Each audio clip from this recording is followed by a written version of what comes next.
Wonderful. Okay.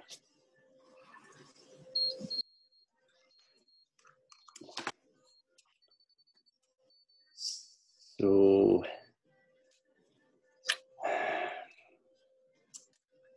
very lovely to be with you. And celebrate this wonderful friendship. So I'm going to mute. Let me see. Okay. Voila. Okay.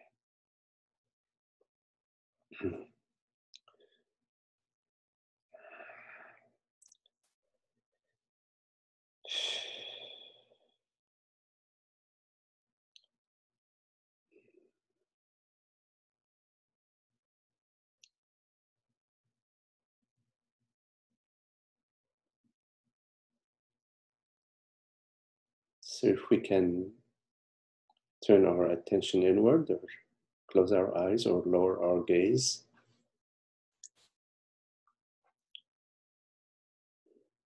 And contemplate the light of being, meaning acknowledge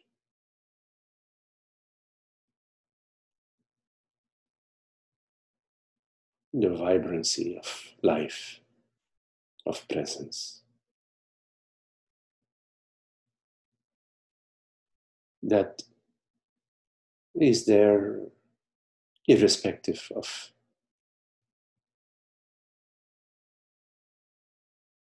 what thoughts may arise to you, irrespective of what is happening in the world, irrespective of what your experience is.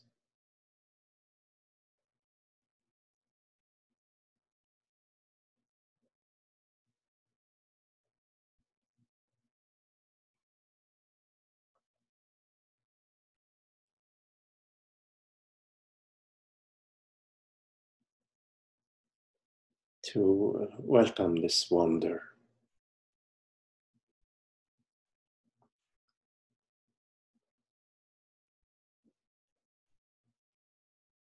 Which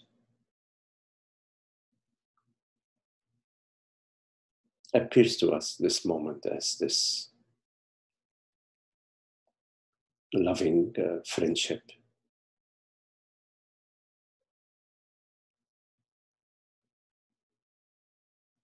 And let's allow ourselves to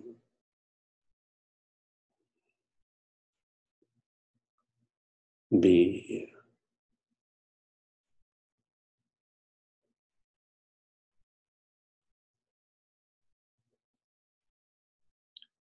absorbed in this peace, like a baby in his or her mother's arms is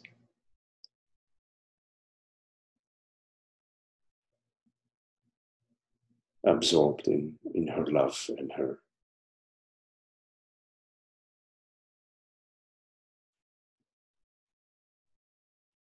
embrace.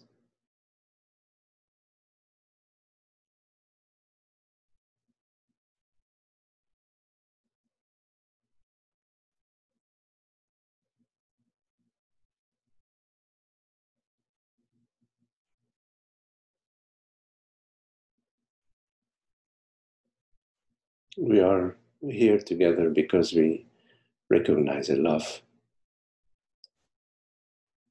that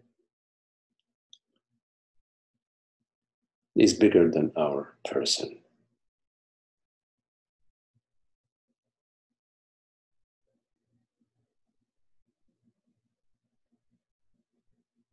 The love of God, the love of truth.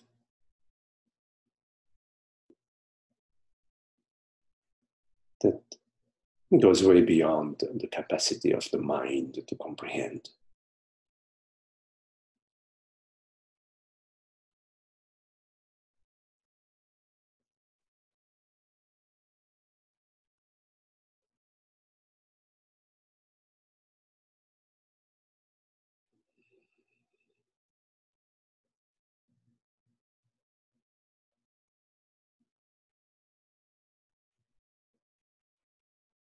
We are touched by that love.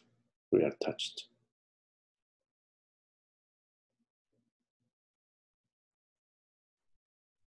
by that mystery, the mystery of being.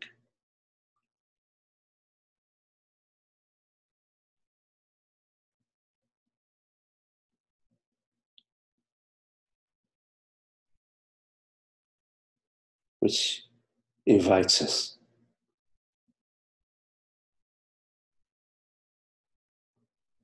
to relax in its arms, to surrender to it, to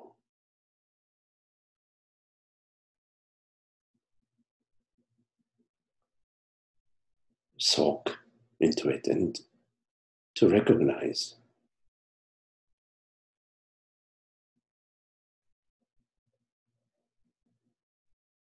that in this embrace, in this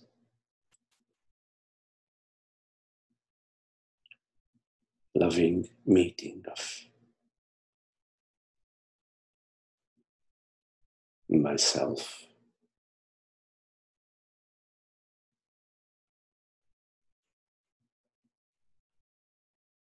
I somehow recognize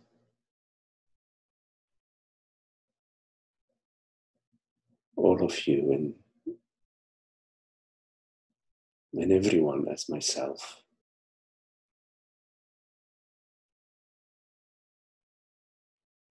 I recognize I as thou,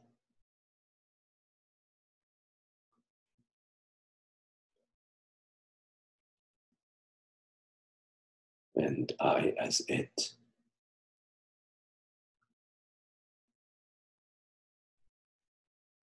as one.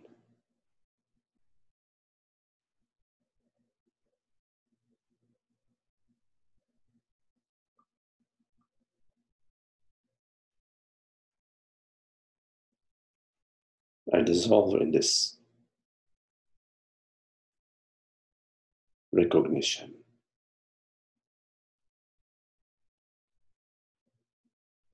the non-dual recognition of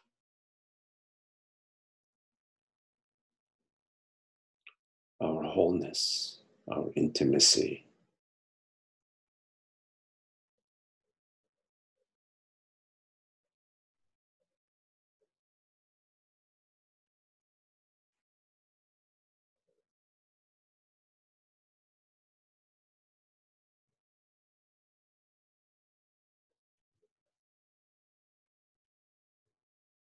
and in this dissolution, in this absence, which is this presence, there are no borders and no separate beings, rather one being, one beingness.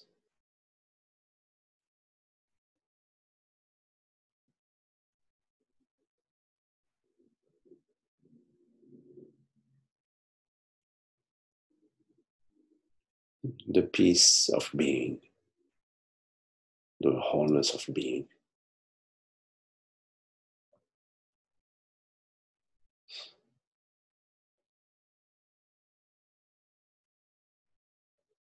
In this recognition, the recognition of the one love, the one being, the one heart, there is no one doing anything. There is a doer.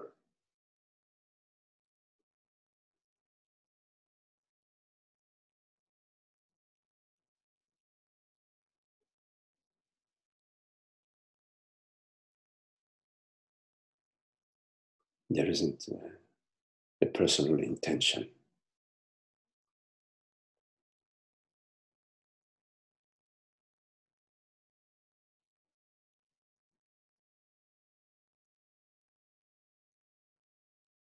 Rather,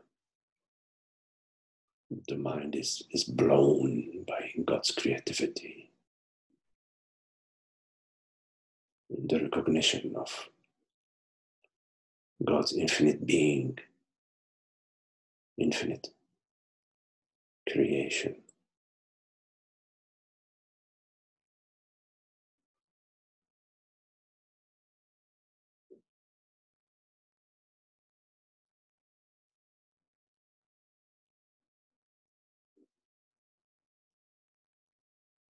And all the personal concerns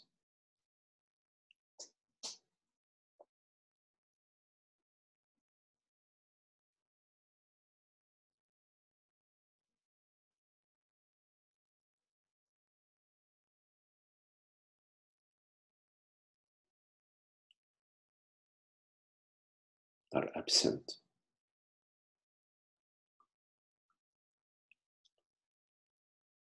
As I recognize and sense and feel mother's embrace and mother's arms.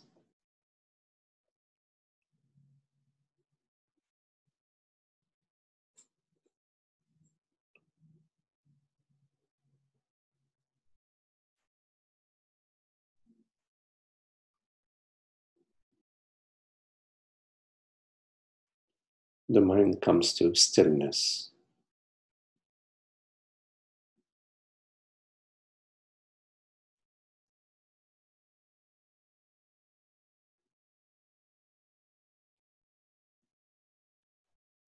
as there are no need for any activities, no need for any doing or any remembering.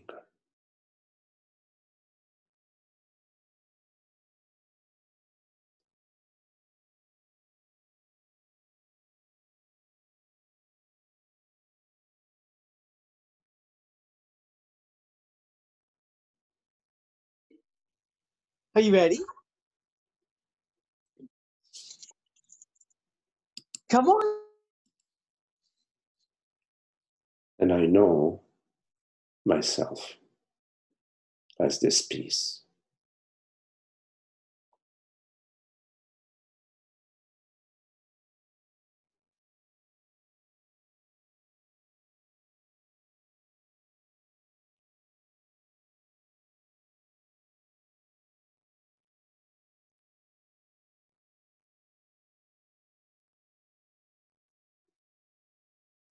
And I forget myself as this peace.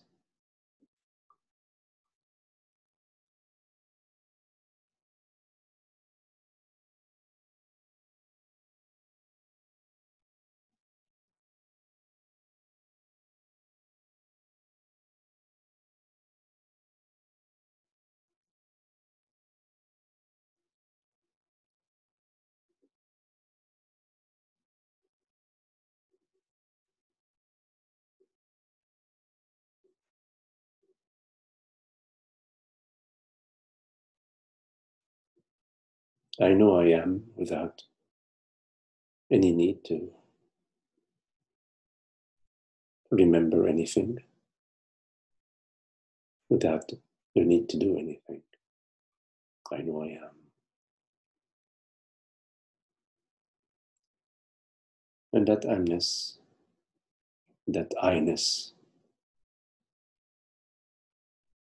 is this peace. It's effortless, impersonal peace of being.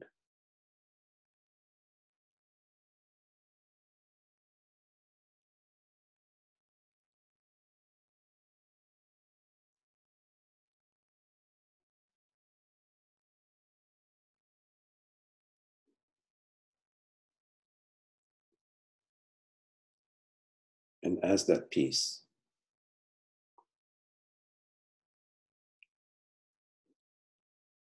I am meditation.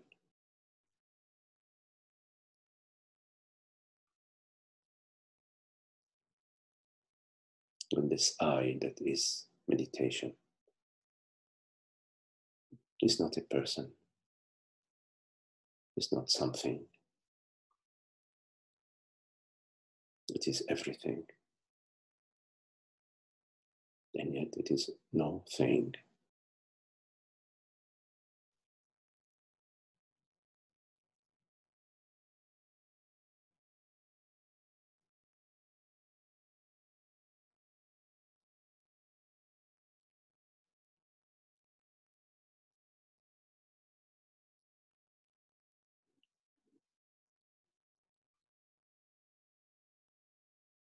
The various states, the waking state, dream state, the deep sleep state, appear within this meditation that is meditator free. As the wind appears in the open space,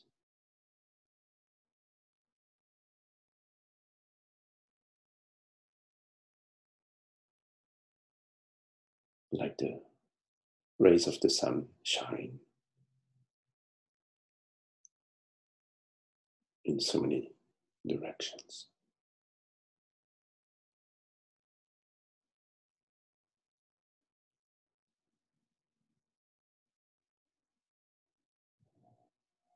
Irrespective of what shape and form each state, the waking state, the dream state, the deep sleep state, irrespective of which shape and form they take,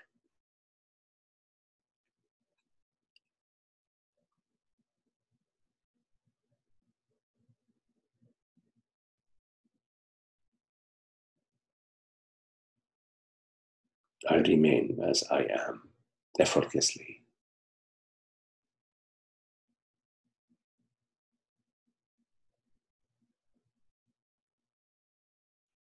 without any personal doing or any personal feat.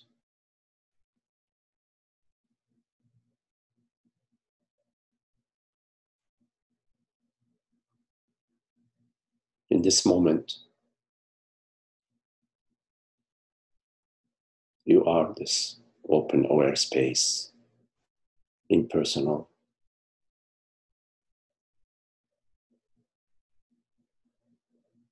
limitless,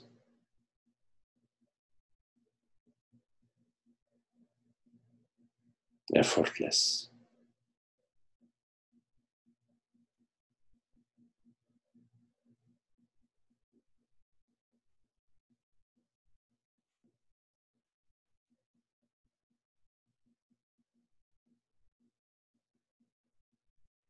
transparent,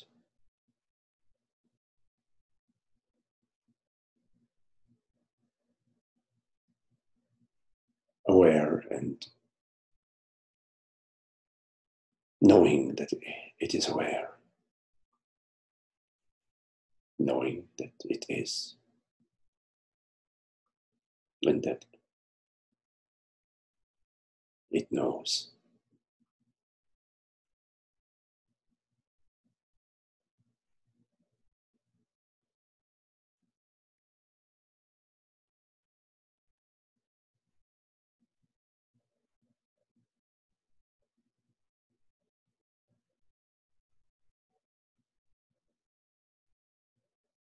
It is God's love within us that we love, the universal love within us that we love.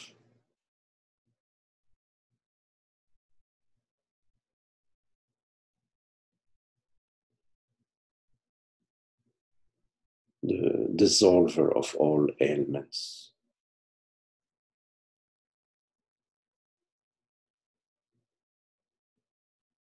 Although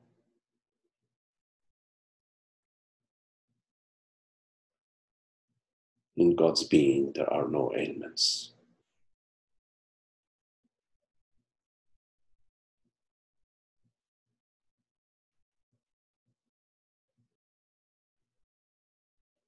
You have to leave God's truth and embrace your personal mind and your personal self in order to experience elements.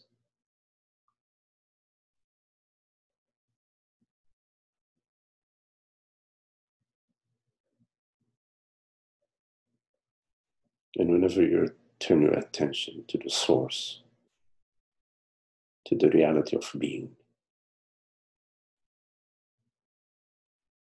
you will find the peace and the beauty, the love, the happiness.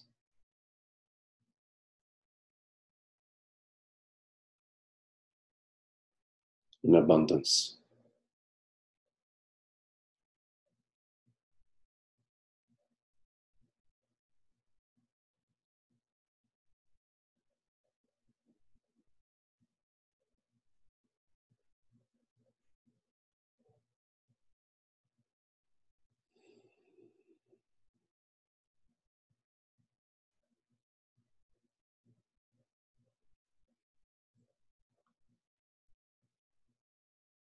You engage in activity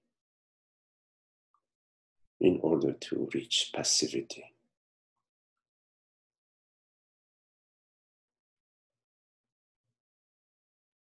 It is the passivity of being.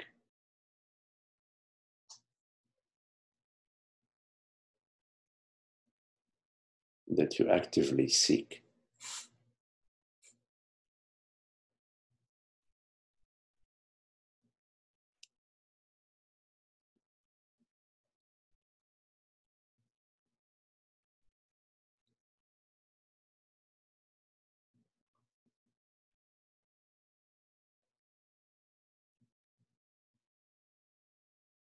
And this passivity of being is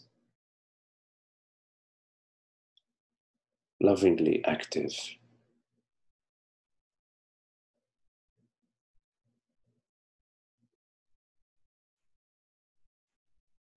radiant,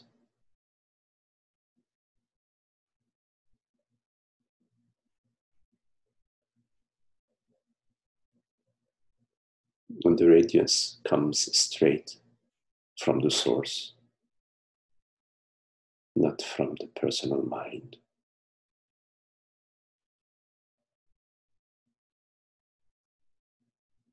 But once the personal mind is illumined by this radiance,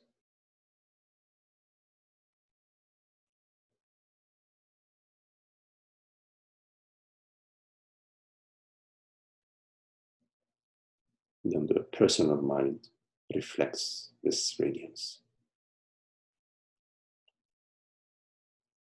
without filtering it.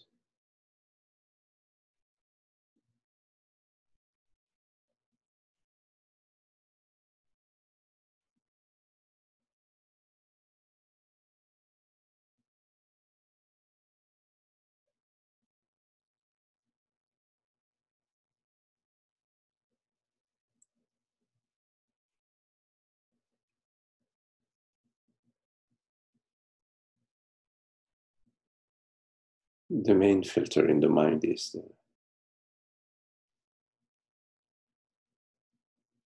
belief and feeling that I am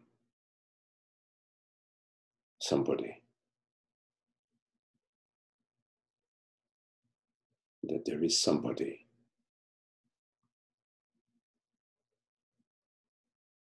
that needs protection, needs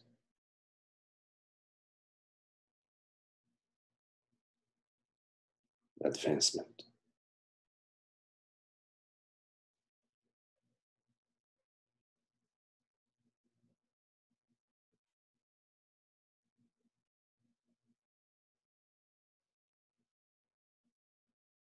A subject,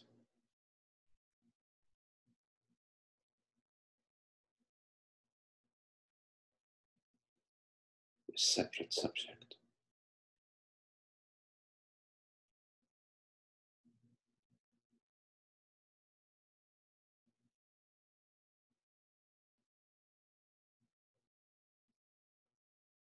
Made out of worries and concerns,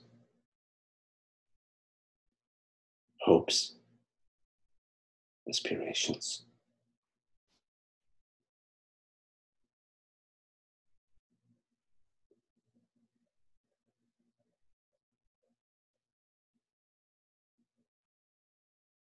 An accumulation of memories.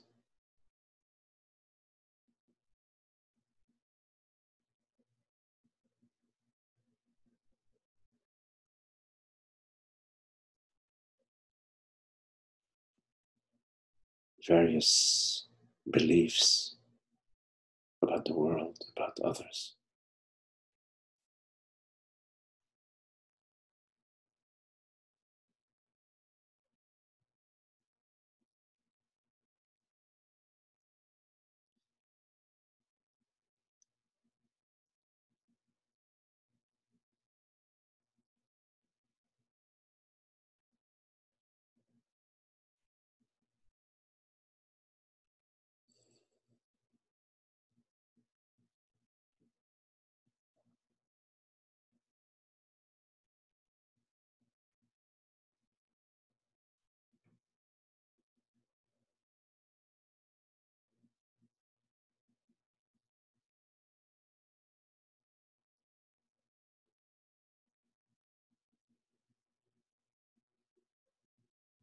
Attached to various feelings.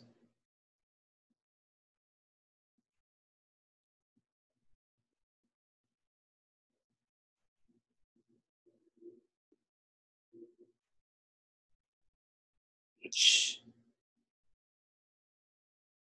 we keep refreshing with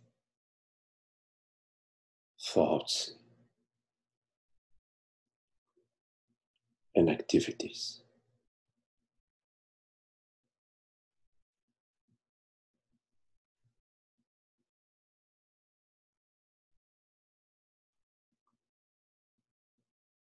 To maintain a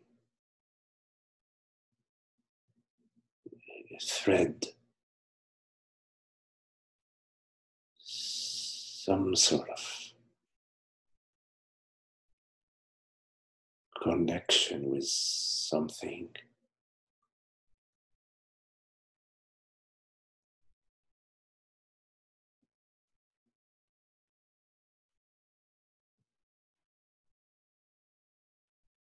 Just maintaining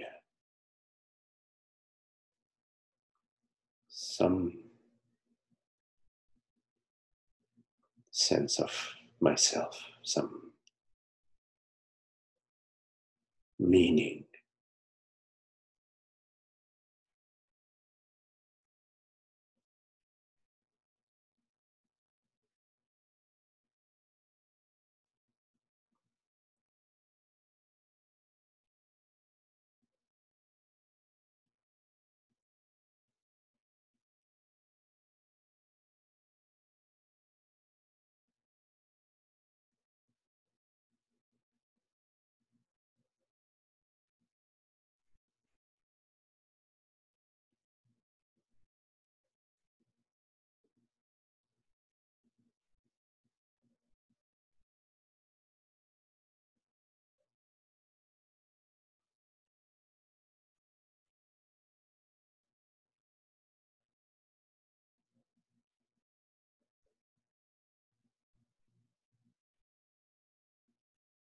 Like this game we used to play when we were kids, putting a cube on top of a cube, and then another cube, and another on top, and one more. It's starting to wobble a little bit. We put one more, and it's wobbling a little bit more.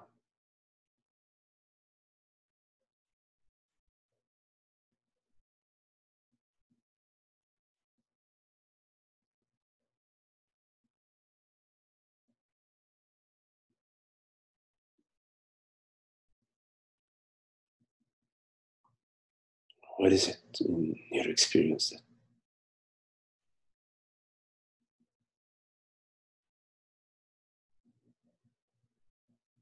requires no doing?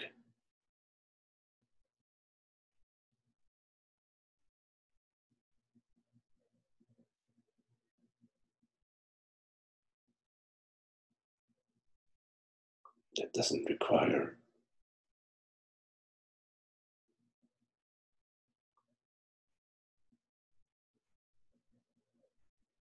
the past or the future.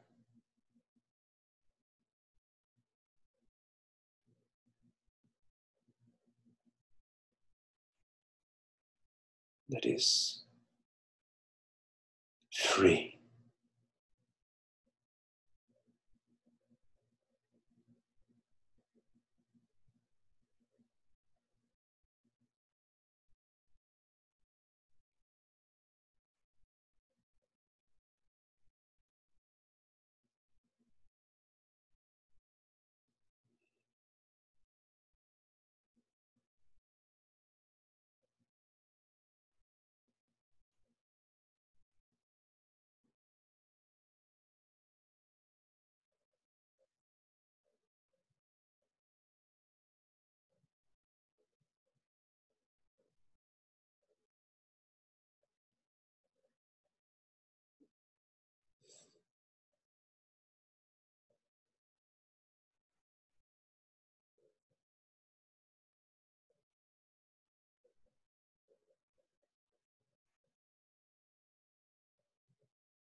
Okay, so if there are any questions,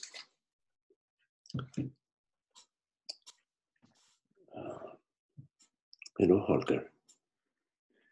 Thank you. Thank you for touching me so deeply.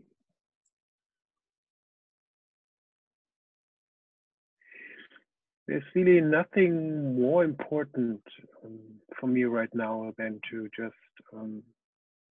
forget myself in this emptiness.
Any questions? Magdi, it's Esther. Hello, Esther. I would like to share with you and my Sangha family something. A couple of months ago, a challenge came into my life, a mental and physical challenge that has forced me to live the understanding in such a way that I never have till this point. And this challenge is really an abundance of grace that I cannot even put into words. It is so clearly that, the grace of it. And I wanted to express my gratitude to Magdi and the Sangha family for being here, a lifeline of reality, really. And it's just so amazing that to surrender to the understanding and to embrace it and to live it brings such clarity that I never dreamed was possible. And every day is a new facet of understanding and magic, really. And at this point, it doesn't matter if the challenge goes away or not, because I recognize the abundance of grace that is there. So I wanted to thank all of you and for your beauty and your presence and for your questions, your probing questions. And that's it. Thank you.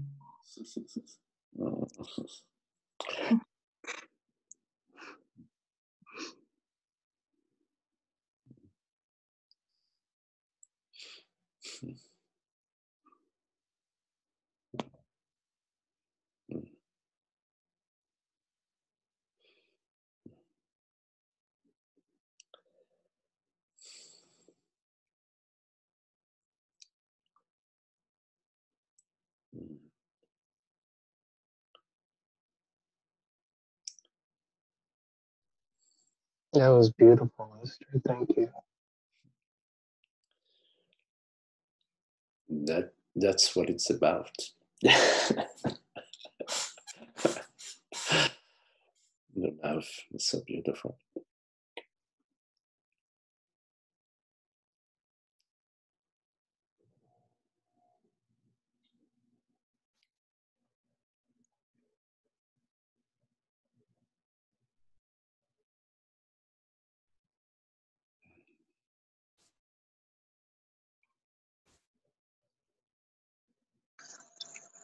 Yes, I just wanted to say, I hope you can hear me because I'm outside walking my dog. But I hear you. thank you, Magdi. For all the profound meditations. This one today was wonderful. Thank you, Esther, just for everything that you bring to us. Much love to everyone. Yes. Beautiful.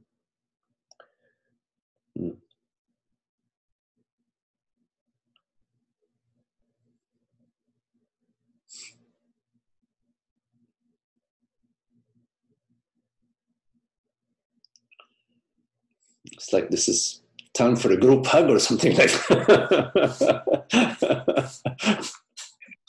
I'm trying, Right. friends. I'm trying.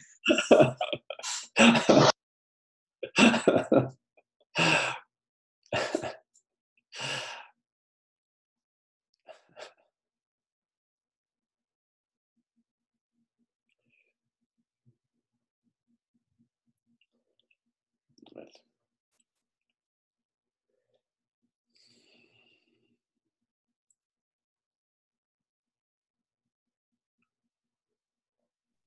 so any question? Hello.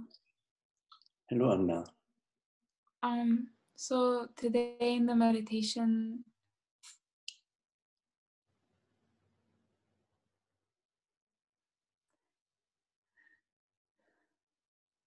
like I was noticing like melting more. And at one moment,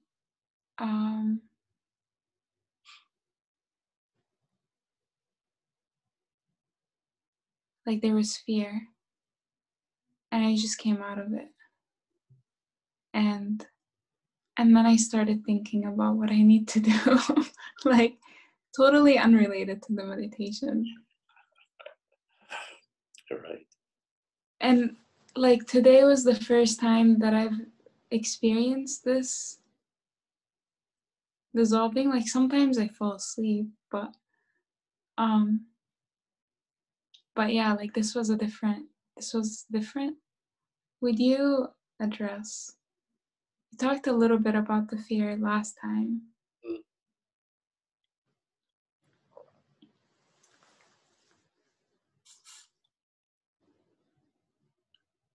We see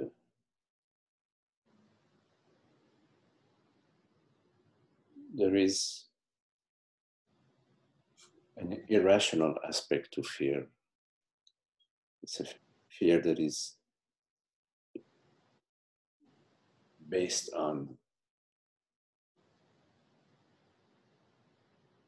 a belief that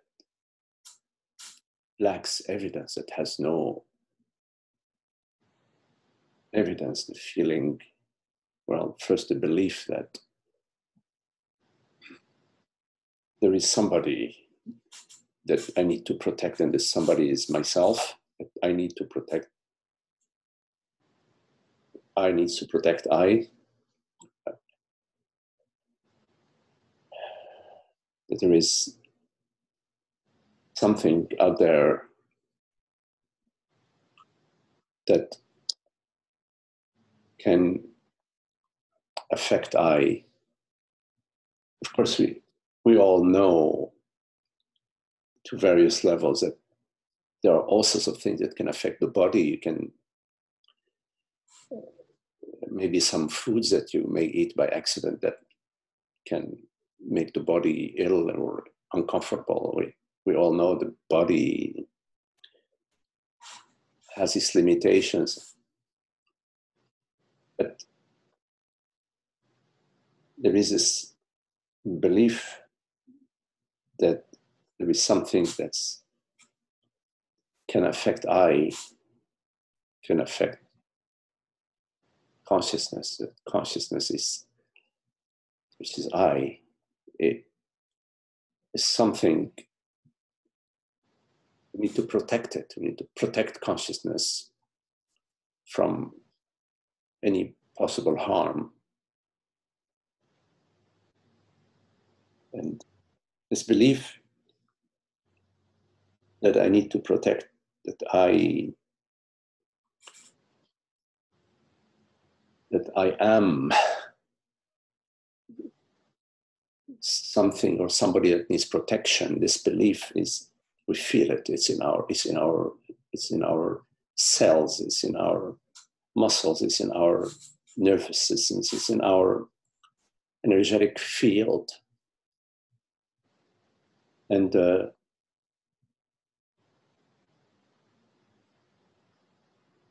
so when situations occur in the world, and they occur every day, and situations occur in our experience that affect the body mind, this energetic sense of me that's picks this, it translates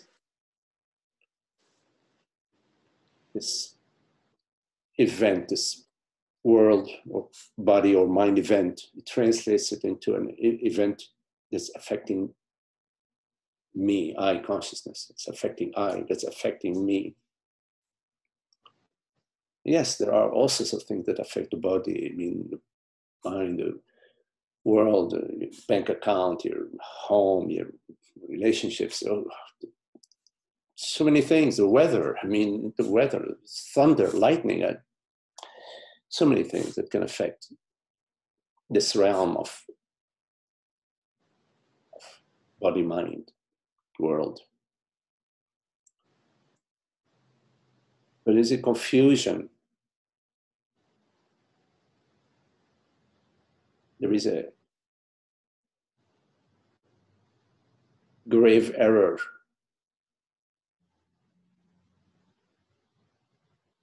which is that what affects the body-mind affects me, affects consciousness,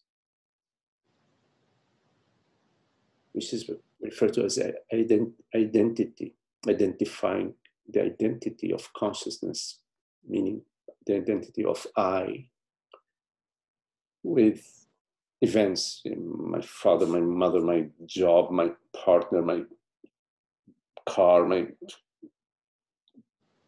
health, my money, or whatever. There's a confusion, a grave mistake.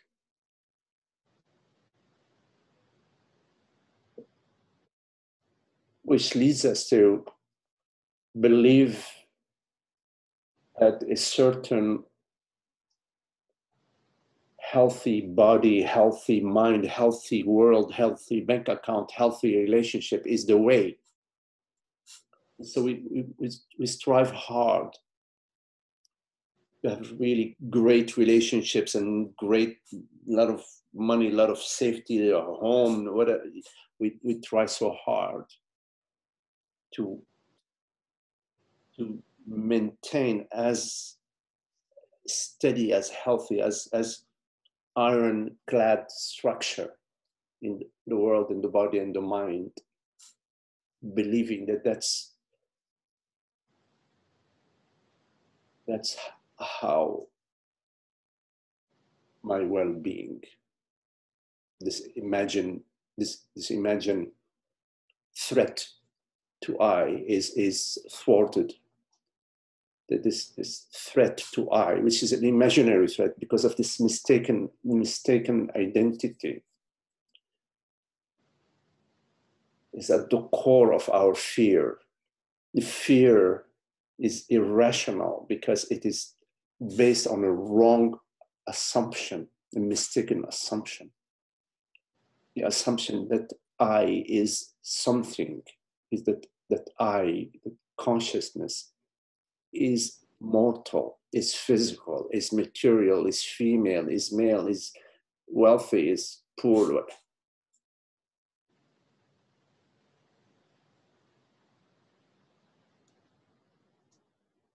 But we have the capacity to recognize I as awareness, because this capacity of recognition of awareness is inherent to awareness.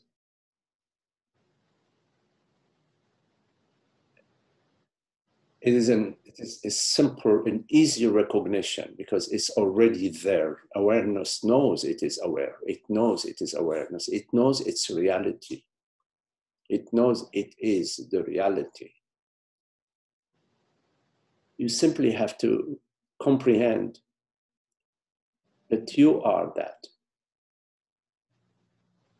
that you are this awareness that knows itself, that knows what it is.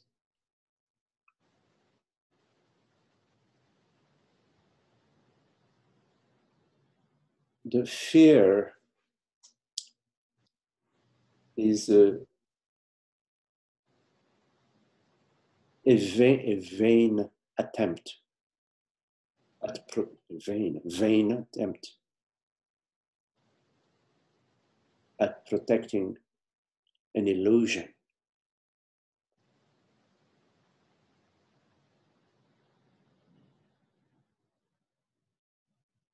It's a mental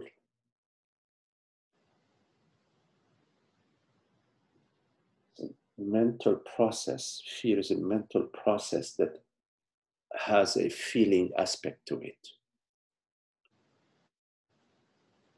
There is a quick thought, a flash of a thought. what's going to happen to me? Is a thought, and simultaneously what we call fear, which is a current within the ocean. There is a wave and a current beneath it. On the surface, it's a wave, it's a thought. What will happen to the people I love? What will happen to my world? But it's quick. It's very almost invisible.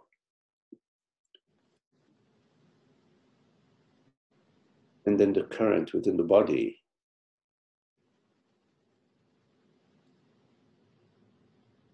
and all of that, the wave and the current, they don't even register for consciousness. Meaning, the ocean doesn't have a thought about the waves or the currents. It doesn't even, it's not saying, oh, this current is too strong, it's too hot, it's too cold, it's moving in the wrong direction. It's not. And awareness, that which he hears, which perceives right now, is transparent. It's borderless. It's not something that you perceive. It is the reality that perceives. The true beingness, the true I, the true self, the reality, the life, whatever you want to call it, the true, the real, is that which is hearing these words right now. It's transparent. There's no effort.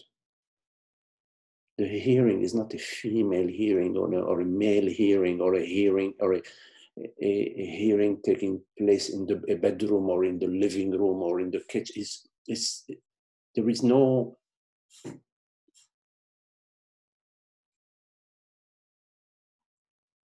quality, no phenomenal quality to reality, to the I. And this I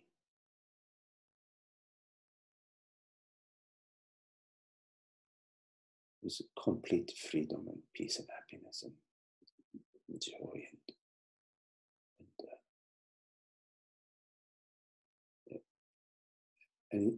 and is not nothing contained. It's not contained. The reality of awareness is not nothing that needs protection by some troops or by some protectors, consciousness protectors.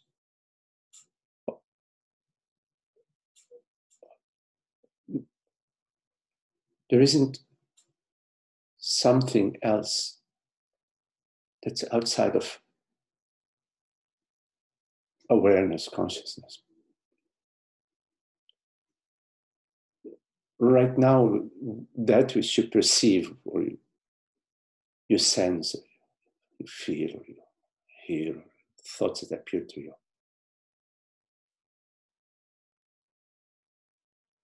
it's appearing as consciousness. It's that transparency, that presence.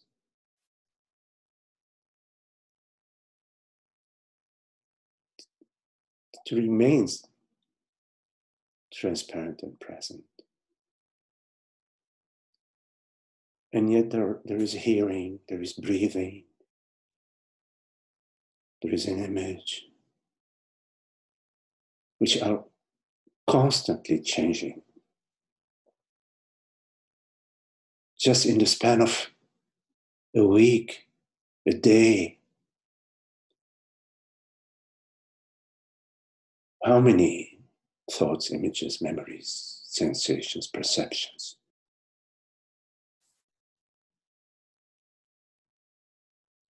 Imagine 20 years, which is a blink of an eye. Not too long ago, you were 15, 18. The body was not too long ago. And not too long from now, the body will be 90, 70, 80, whatever. It's a flash, in a flash.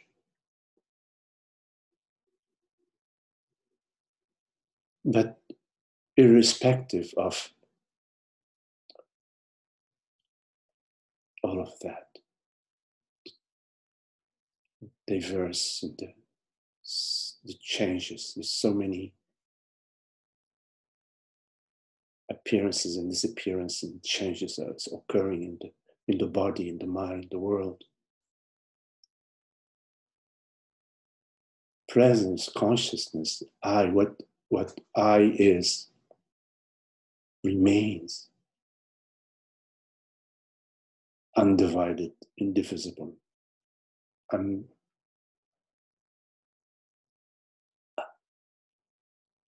impersonal, universal, infinite, unborn, uncreated. When you look at consciousness, because you have the capacity to look at consciousness because you are consciousness. When you look at consciousness, it is consciousness looking at itself and recognizing, I have no beginning and no ending. I am the creator of all creation. I am the perceiver of all perceptions. I am the dreamer of all dreams. I appear as this perception, that perception, this perception, that perception, this thought, that feeling, that sensation, while remaining infinite and invisible, like recurrent, like the grid appears in so many different light bulbs in the kitchen, in the living room, downtown, in that one grid. I remain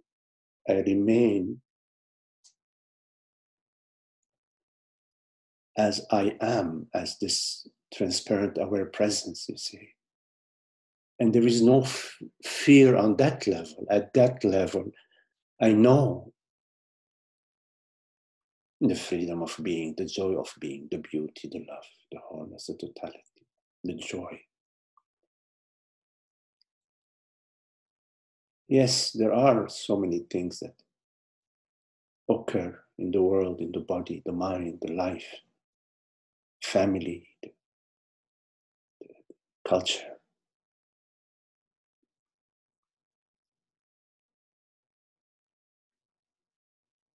But there is that which is eternal, infinite.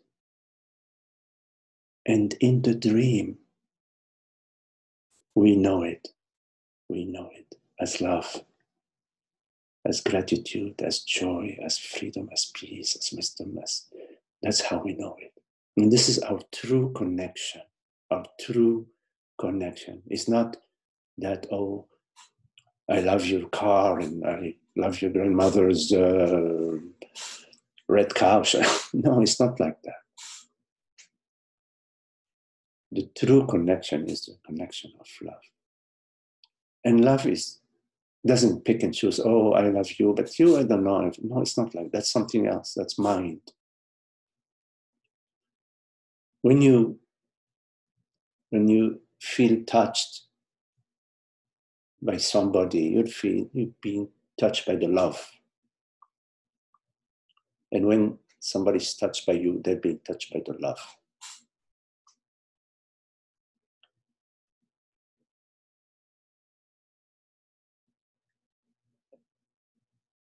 And there is an appreciation and there is a savoring of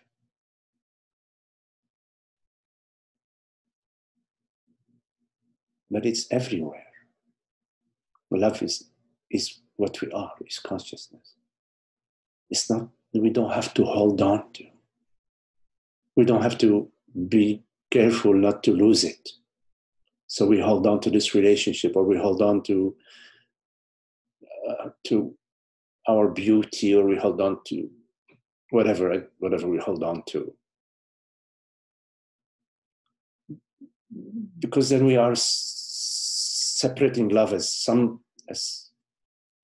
we're saying, oh, it's this thing, you know, this particular relationship, or this particular feeling, or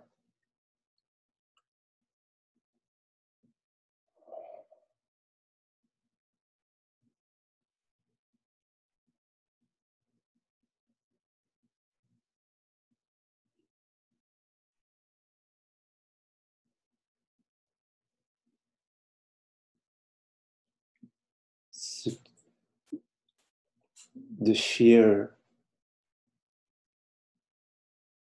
is not your you are its boss. It's not your boss. You are its boss.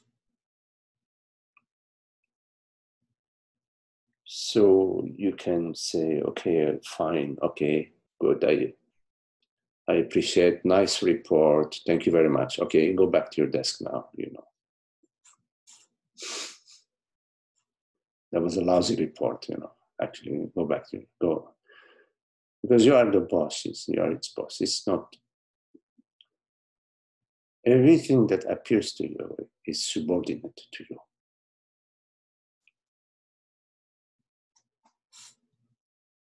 God's power is God's power.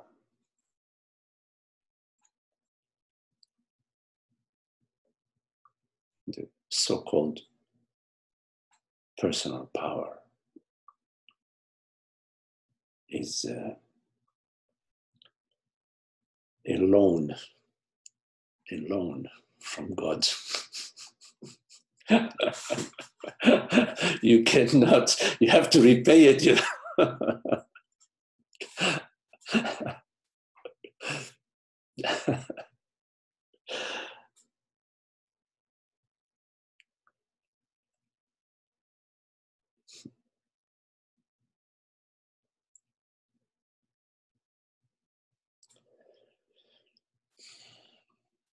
So when you said it's imaginary, like the thought that kept coming up is, but it feels so real. What makes a feeling real? The intensity. What gives a feeling an intensity?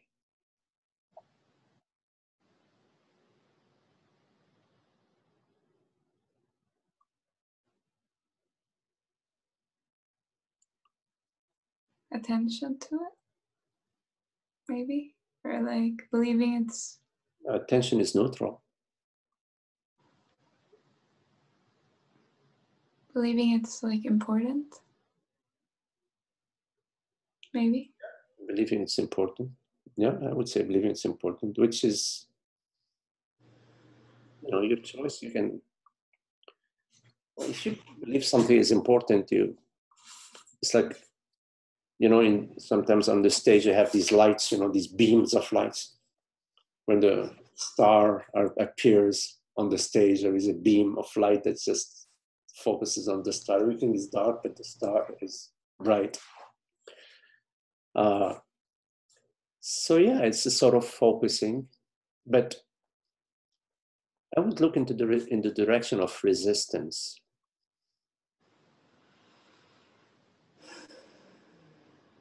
Intensity and resistance. Because when the spotlight is on the star, I'm just seeing the star. I don't feel it's intense or not intense or anything like that. It's still neutral. I mean, even when attention sort of shines particularly on on an object.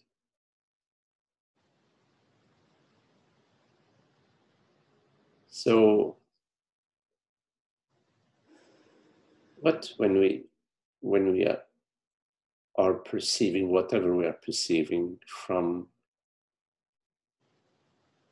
a vast place of presence, the spaciousness of presence, without a past history, without a history, without the past. Because when you bring in the past, you are narrowing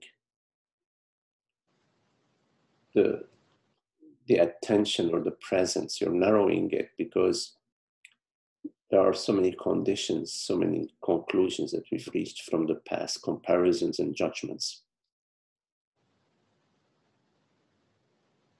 So you're perceiving is thought and is sensation.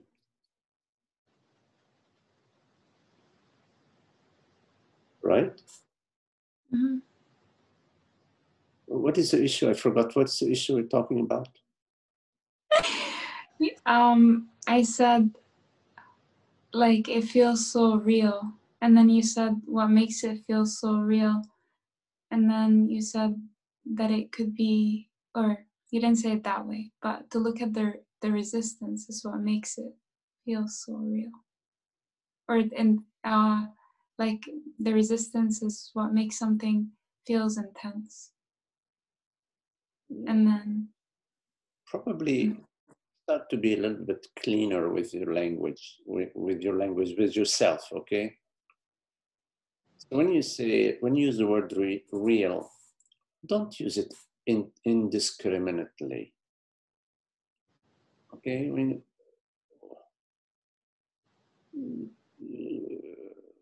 don't use the word real onto something that doesn't apply. Real means it is real across time and space. It is what it is, whatever it is that you call real. You're going to find it now, and you're going to find it at midnight. You're going to wake up at 2 o'clock in the morning. You're going to find it. It's going to be the same. You're going to, not only are you going to find it, you're going to find it, and you're going to find it the same, exactly the same. Then you can say, oh, well, it's real. Because as far as I know, for the past 85,000 years, every time I've checked, it was right there. It was the same. Then I say, okay, it's real. So when you say it feels real, you're using the wrong word, real. Because a feeling, if it's real, then it's there 24/7 and 365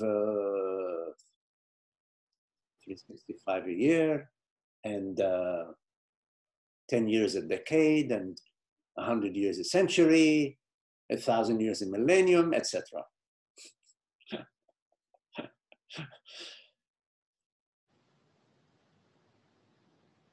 Right? So there is a feeling, and it feels what? You cannot use the word real. there is an intensity to the feeling. Yeah, well, I mean, there's intensity to everything.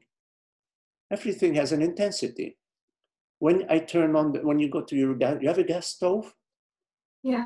There is an intensity to it. There is low, medium, and high. But you can, if you turn the dial really slowly, there is a lot of intensity. It goes in lower, intensity to everything. And I can speak louder, and I can speak louder, and I can speak louder. It's intensity. Okay, fine. So you said there is an intensity to a feeling. Yeah. Okay. And yeah, like for example, in the meditation, like all of a sudden, like there was nothing, and then all of a sudden, it's like the stove went on, like all the fire just lit up. Yes, yes, and yet, was awareness diminished or increased? No. Was awareness higher and then it got lower, or was awareness the same? there was a different image on the screen. And I am sharing there was a different image on the screen. Now, if image A is better than image B, that's the choice I'm making. So I personally prefer, I'm okay with any image.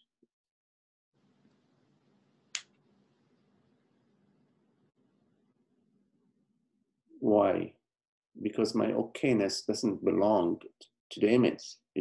My okayness belongs to me.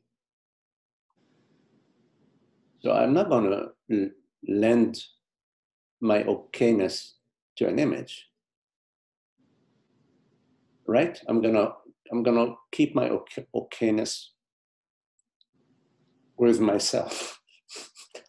I'm gonna keep it in my wallet.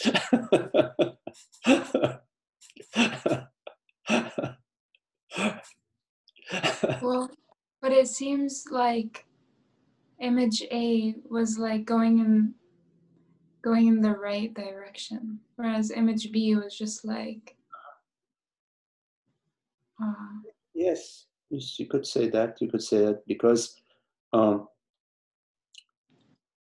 image B struck the chord of your false identity. what image B what? Struck the chord of, Okay. your false identity. What does that mean? Meaning it triggered the sense of personal vulnerability. You had a moment of experience of personal vulnerability. So you experience yourself as the person, as somebody. What's going to happen to me, for example? Just putting in my own version. And so the false me, the false self, the me, Amna, the false self was struck, was triggered, was unveiled. And it doesn't like to be unveiled. The false self likes to remain in the shadow. But when it got unveiled, it struck back. How I don't see how it was unveiled. How was it unveiled? There was a thought. Oh my God, can I hold on to this meditation, for example? I don't know. I'm just creating. I wasn't. Well, the thought is like, no, this is, I want to tell you specifically so you can like. Thank you. Well, I was guessing, help me guess. So what was it? So there was like there was a dissolving. Yes. And then it was like, shit, like we're not fucking doing this. We're not doing this. It was kind of like that. It was like, we're not dissolving. Oh, we're not. We're dissolving, but we don't want to dissolve, right? Or is that what you mean? I don't know. I was starting to experience.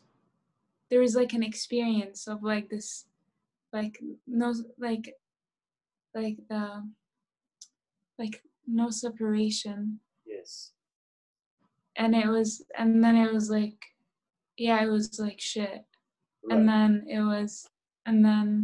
then I started going into what I'm gonna do later. Right. So there was a dissolving, and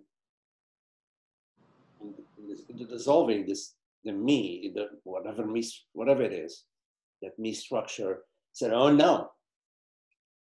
Yeah. The way it says, oh no, there is a thought. It doesn't. It's not. It's both a thought and a feeling, but it's so quick. It's like. Yeah. Like almost like when you get to the edge of a cliff, there is in a flash you thought, oh my God, I'm gonna die, and there is simultaneously the feeling of yes, So Yeah. that thought and the feeling are this the me that's sort of is being unveiled. It's being unveiled as what? As a hoax. I was just noticing also, so going into like what I'm gonna do next and blah, blah, blah was kind of like a relief. It felt like a relief. Absolutely, because in, you know, the me story, oh, that's familiar ground. That's familiar ground. Oh, I'm gonna visit my girlfriend. I'm going to, you know, I'm gonna go out to dinner. I'm gonna cook some really nice lentils, and so the drug, the me drug, which is the thinking, the me thought, the thought of me, and I'm doing do this, and hopefully I will enjoy that. It's a drug for the personal self. The personal self it sucks on that.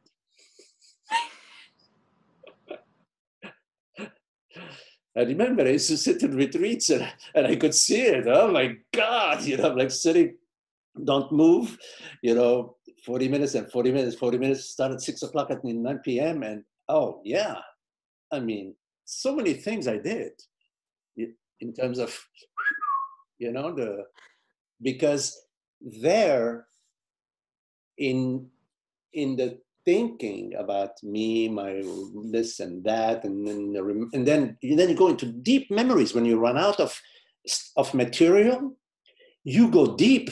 I mean, you go to, you know, things when you're 5-year-old, something, you know, the color of the sweater that your mother bought you. I mean, you go deep, but you maintain. You're maintaining what? Story. A story about what? About the illusory me. This. Because why am I saying illusory? Because in your experience, this moment, there is no illusion. In this moment, there is the reality of consciousness. The reality of consciousness, of awareness, of presence. Mm. Yes? And that's not a story. I don't know if I know what the reality of consciousness is. Because so it's not well, what's appearing. It is the fact of awareness. Yes? There is awareness, yes? Just that I am. Not just I am, I also know. I know that I am. Yeah. So that's. And I also know that right now there are sounds. I'm hearing words. Yes? Yeah. So it's not just I am. There is I am, and I also know. I know that I am, and I know that I perceive. Right? Yeah. This knowingness, check it every 5 minutes. Every 5 minutes you can, if you can check it every second, you know, you will find that, okay, that's always there, right? The I, that the I am, and the I of knowingness is there across the board. Yeah. Yes? Yes. Yes, from your experience, right? Yeah, because even like when I'm in deep sleep, I know. Okay, I know that I am. Let's just stay with our current experience, and our current experience with our current experience. That the I am and that I know, whatever it is that I know that I am, and I know that I'm perceiving. Yes? That's from your direct experience. Yes? Yeah. Yeah. So therefore, how can you tell me, you told me I don't, what did you say? I don't know. You said something, I don't know.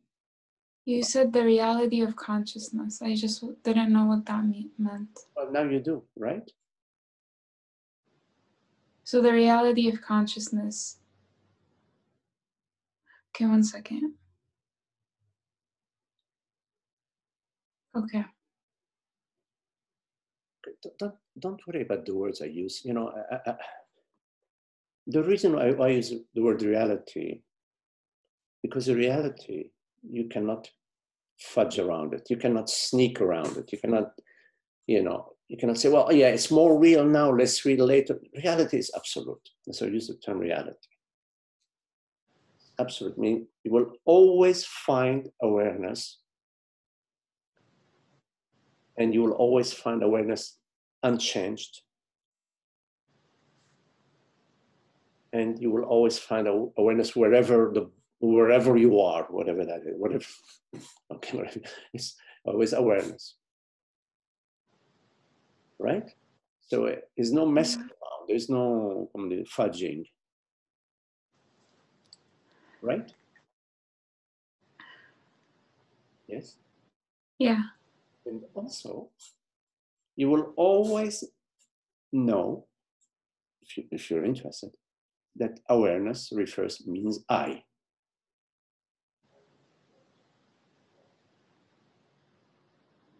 You on board with that? Yeah.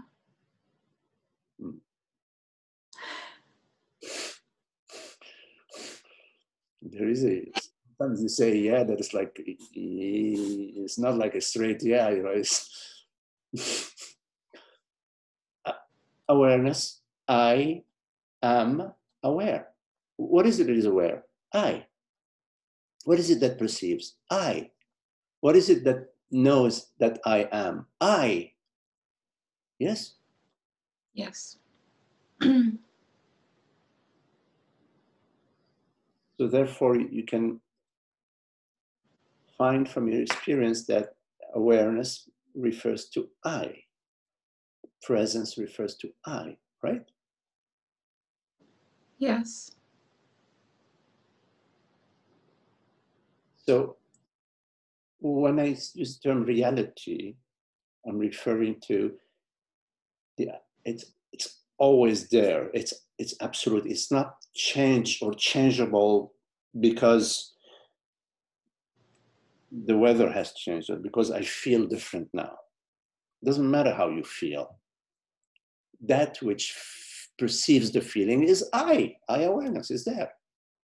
You can check. You can check it always. You can check. So I use the term the reality of. I used the term consciousness a minute ago, but it's okay. I use the word awareness, consciousness synonymously. So is it getting clearer to you now, the reality of consciousness, the term reality of consciousness? Yeah.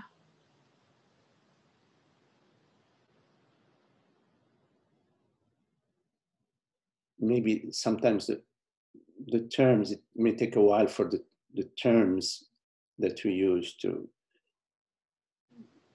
sometimes the terms say like, what do you mean by reality? Or, you know, what do you mean by reality? But it's important. The language has to be clean, clear, and precise, and has to lead to the understanding. The understanding is not in the language. The language is a tool to help understanding.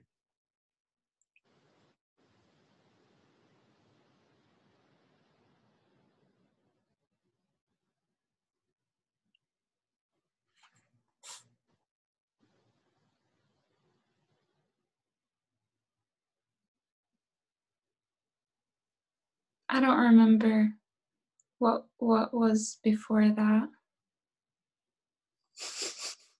Look, if you don't remember, for sure I don't remember. Because it doesn't improve with age. It goes a different direction. It was just, all I remember is like the intensity of the sensations. And then you saying something about resistance. Yes. And okay. all I remember. The fact that the sensation is intense is okay, because not all sensations are have the same intensity. Okay? Now, if we prefer a less intense sensation and the universe produces a more intense sensation than our preference, we are going to experience another sensation, which we may refer to as disappointment. That's how the dice, this is how the game is played. So now I remember it was scene A of like going into the experience, like experiencing the meditation, and then scene B of like everything flaring, and then like just going on a tangent of like me, yes, my story of me. Also, you know, although it takes some time for the mind to become comfortable with the peace. I know it may sound illogical, but the mind is used to the activity, and when it is given the peace, it's sort of, it numbs the mind. It's like a little anesthetic. The mind is okay, but the anesthesia, it wears off, and then the mind wakes up. Okay, but in time, the anesthesia will take more and more. Or it's like losing interest in that me. Yes, losing interest in the activity, and also it's appreciate more and more. It's sort of, it says, okay, this is good. You know, it goes more and more into the resting, into the peace, and it takes a little time. Yeah.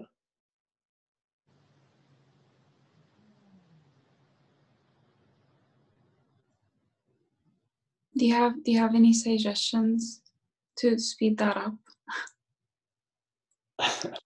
Well, you are doing, you know, what seems to be the right thing to do. You are present regularly in inquiring, you're looking, you're probing. I would say that we have a tendency to trust our thoughts and our feelings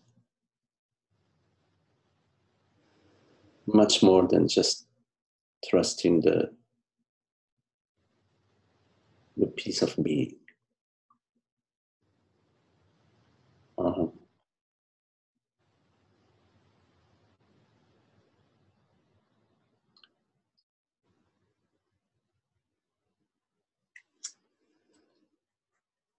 Place your trust in your reality, what you truly are. Although the mind may rebel and raise all sorts of questions, place your trust in not knowing.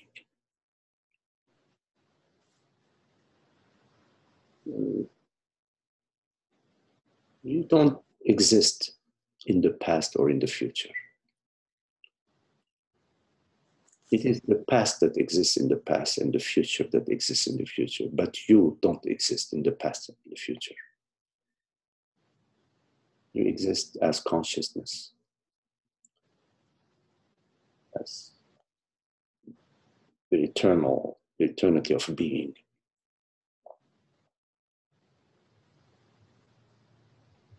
Let the past be what it is, whatever it is, who cares? And the future, whatever it is. And Recognize that your experience is not its content. Your experience is awareness. And awareness is independent of its content. It is independent of its content. The dreamer is independent of its dreams. It dreams whatever it wants to dream. The dreams depend. The dreams are not independent of the dreamer. But the dreamer is independent of its dreams. The dreams do not define the dreamer. It is the dreamer that defines the dreams. So don't be so concerned about the dreams. Rather, recognize the dreamer, which is not a particular body-mind. It is not an object. It's not a form. It is consciousness.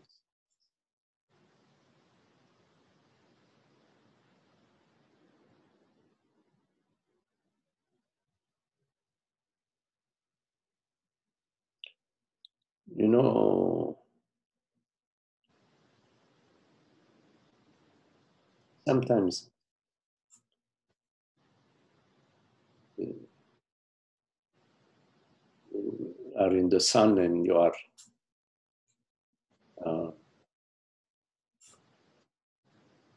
may take a while for the sun to warm you up, but if you stay long enough in the sun, you will feel the warmth.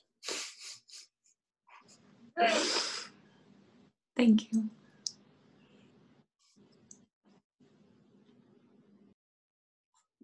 Don't worry, you won't get sunburned. Oops. Yes. Hi, it's John. John. Hi. Here I am.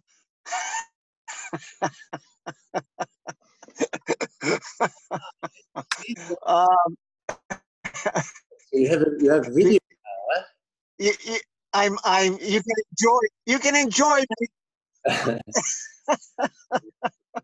Anyway, I'm laughing, and I actually want to talk about that because when you and Amna were talking, I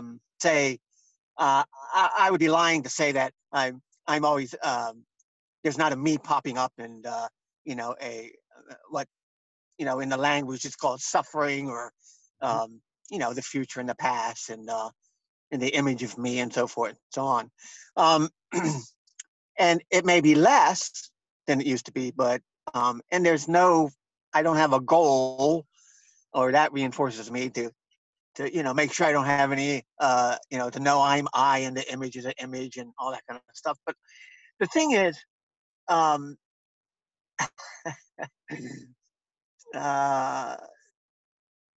this idea of real, I do remember a teacher once saying he struggled with Advaita or non-duality, with this idea that that in a way it almost felt like it seemed like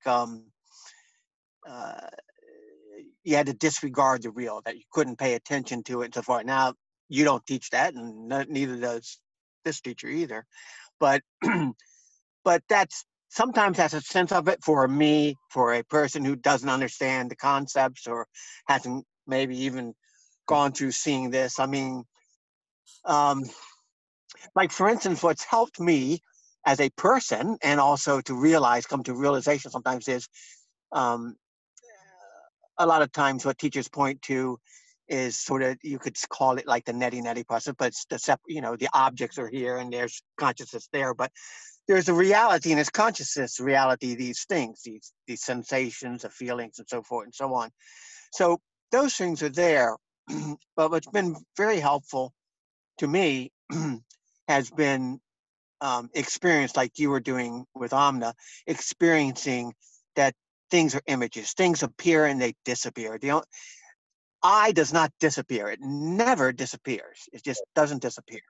And one can see that as the only reality that there is. The rest is called the illusion, but it doesn't mean that we don't enjoy it and we don't do things like that. So there's that aspect of the non-duality that I hear you guys talk about a lot of times. It's this beauty, love, and so forth and so on.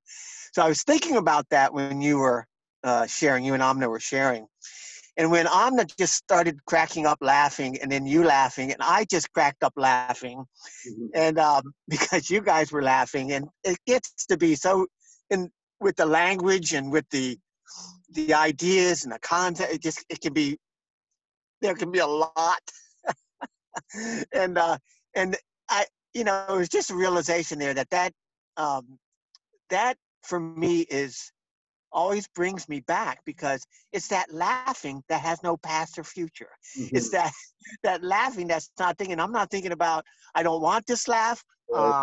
Where did this laugh come from? And so I think sometimes it's, there's such an attachment to these things, feeling sensations, our, what people call our wealth, although I don't have that, but but our cars, et cetera, but I don't know. I just, if consciousness is reality, and I think sometimes that gets confused a lot. And I still go through that. But anyway, I just wanted to say that, the laughing, the beauty, the love, and all that, there's always that aspect, because otherwise, for there's a lot of this, I've got to become this I've got to become this consciousness, with all these concepts, So anyway, it was a reminder, the laughing, you've talked about it before, and many others have too, but that it's just there, it's there, it's being without it's, I guess right now it's being. It's fine. Everything is fine. Everything is all. Anyway, I just wanted to say that, because you really taught me. I think it was one time, I guess you're in California now, not in Virginia, but when we were in Virginia doing I'm in Virginia right now. Oh, okay. And I remember we were talking about something after the satsang, and I said something, and I think you asked me, you said, John, what is effortless right now? And ever since then, everything resonates, different things resonate for different people. And so that still comes to me on a thought level. Sometimes when it gets confusing and the mind's going and so forth and so on, I know there's no mind, but when the thoughts are going and the pain and the suffering, there, sometimes I do ask myself the question, what is effortless right now? And instantaneously, there's a peace. Yes. Instantaneously. That doesn't mean it lasts, but those kinds of things are very simple. And then there's the understanding on the comprehension part that it is awareness aware of itself. There are no feelings. It is pure happiness, it's pure love, it's pure peace. So anyway, I appreciate thank you, John. your satsangs. Thank you. For sharing this. Very nice. Yes.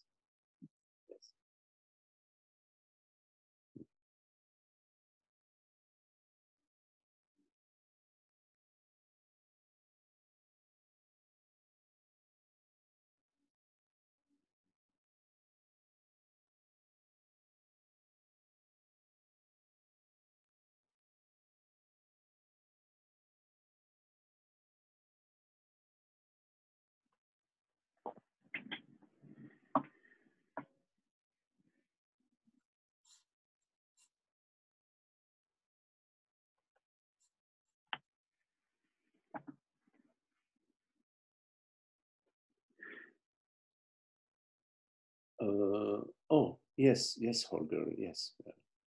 The recordings, you're welcome to share them. Any questions?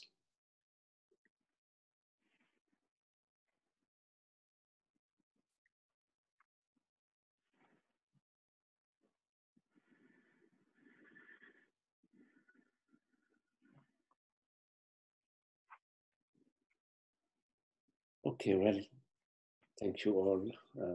Lovely to be with you. Richard, Esther, Amna, Frederick, nice to see you, John. One moment, please. 1 minute. Hello, Marga. Shiva. Holly, hi, Holly. Emmanuel, Zoe, hello, Richard, Bernadette. Thank you. Thank you, Magdi. Thank you. Thank you, Magdi. Thank you. Thank you, Magdi. Thank you.